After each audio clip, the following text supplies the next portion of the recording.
Good morning, everyone, and thank you for joining me today. We're going to explore a very important and timely topic: understanding and addressing modern terrorism from a psychological perspective. We'll dive into what drives terrorism, how it unfolds, the impact it has on individuals and societies, and most importantly, strategies to prevent it. I'm looking forward to sharing insights that can help us better comprehend this complex issue and work toward effective solutions. Terrorism is much more than just a political or security issue. It's a deeply complex socio-psychological phenomenon. To truly understand it, we need to look beyond laws and policies.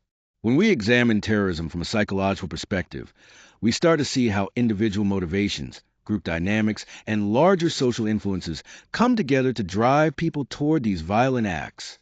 One critical aspect is the relationship between personal identity, ideology, and the social environment. This interplay helps explain why some individuals feel compelled to join terrorist movements. It's not just about beliefs, but also about how people see themselves and their place in the world. Group dynamics are equally important. The way individuals interact within terrorist groups plays a big role in maintaining violent extremism. These social bonds and shared identities reinforce commitment and make leaving the group much harder. By studying terrorism psychologically, we gain valuable insights into how these groups sustain themselves over time and what pushes individuals to engage in such dangerous behaviors. This understanding is crucial for developing more effective approaches to counter terrorism and promote peace. When we talk about modern terrorism, it's important to start with a clear definition. At its core, terrorism involves using violence or the threat of violence to instill fear, with the aim of advancing political, ideological, or religious objectives. We see different kinds of perpetrators in this landscape. On one hand, there are lone actors, individuals who often self-radicalize and operate independently without direct support or coordination. These actors can be particularly challenging to detect before they act. On the other hand, there are organized groups with complex hierarchies. These groups carefully plan and coordinate their attacks, making them more structured and often capable of larger-scale operations. Additionally, modern terrorism isn't confined to physical attacks anymore. Emerging threats like cyber terrorism use digital platforms to disrupt systems and spread propaganda, broadening the scope of what we need to watch for. Because of this diversity in actors and methods, we need tailored strategies to identify, prevent, and respond to terrorist activities effectively. Understanding these different dimensions is key to addressing the evolving threat of modern terrorism. When we look at the psychological drivers behind terrorism, one key factor is identity crises. People going through such crises are often searching for a sense of purpose or belonging, which can make them more vulnerable to extremist messages. Another important driver is a strong ideological commitment. This means that individuals adopt a belief system that justifies violence as a necessary means to an end. Alongside this, perceived injustice and grievances play a big role. These feelings are frequently connected to experiences of social, economic, or political marginalization, making individuals feel wronged or excluded. Importantly, these factors don't act in isolation. They interact in complex ways, reinforcing each other and pushing some individuals toward extremist worldviews and potentially violent actions.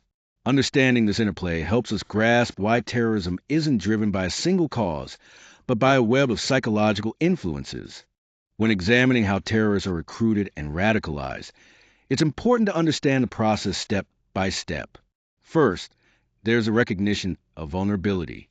This means that individuals or groups often become susceptible because they recognize personal or collective grievances. These feelings of frustration or injustice create an opening for influence. Next, social ties come into play. Recruiters leverage existing relationships or help form new connections with extremists, giving individuals a sense of belonging and validation. This social acceptance is crucial because it makes people more open to new ideas. Finally, the gradual acceptance of extremist ideology happens. Over time, individuals start to adopt these radical beliefs, which help them justify violence as a means to an end.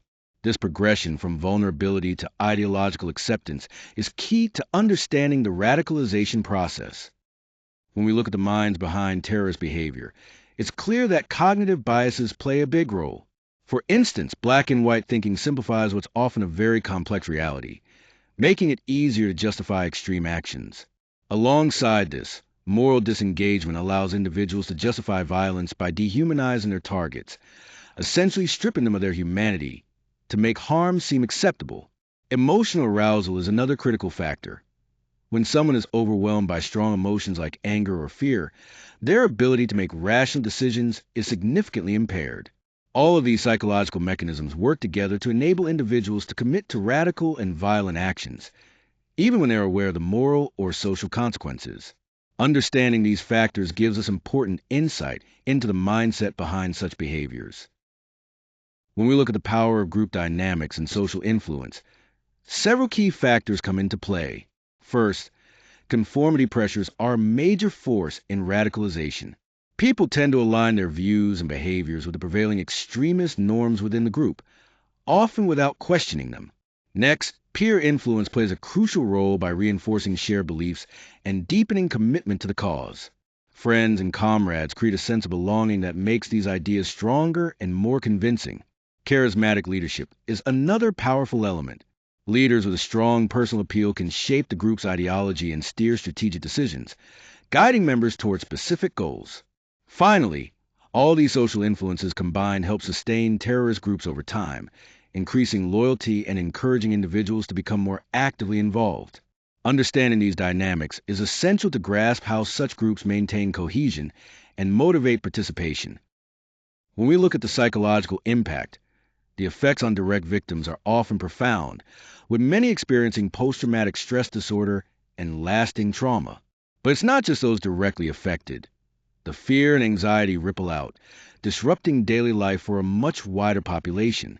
This widespread fear can lead to increased social polarization and distrust, making it harder for communities to stay united. That's why it's so important to recognize these psychological consequences and ensure that support systems are in place alongside physical security measures to help both individuals and society heal and recover. When it comes to fighting terror from within, prevention and de-radicalization are crucial strategies. First, community engagement plays a vital role. By building trust and strengthening resilience, communities become less vulnerable to extremist narratives. Next, counter-narratives are essential. They actively challenge extremist ideologies using both factual information and strong moral arguments, providing alternative viewpoints that can shift perspectives. Then, we have structured de-radicalization programs. These programs go beyond surface-level interventions. They address the core ideological beliefs and help individuals reintegrate socially, which is key to lasting change.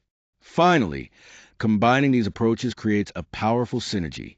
Together, they reduce the risk of recruitment into violent extremism and support those distancing themselves from extremist paths, making our efforts more effective overall. When conducting psychological research in the field of terrorism, one major barrier is ethical concerns.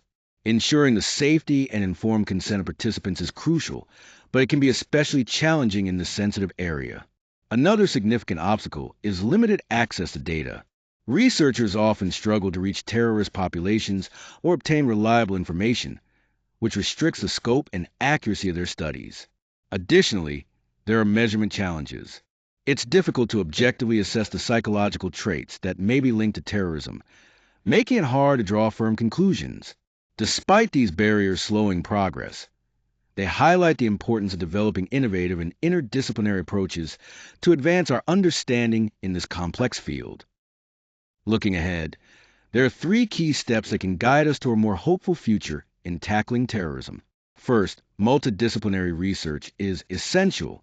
By bringing together insights from psychology, sociology, and political science, we can develop a more comprehensive understanding of the underlying causes and dynamics of terrorism.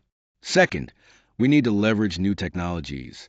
These tools offer powerful ways to collect and analyze data, helping us identify patterns and trends that were previously difficult to detect. Finally, it's crucial to develop evidence-based policies. These policies should emphasize early intervention and prevention, aiming to address potential threats before they escalate. While challenges remain, ongoing research and innovation give us reason to be optimistic about reducing the global impact of terrorism.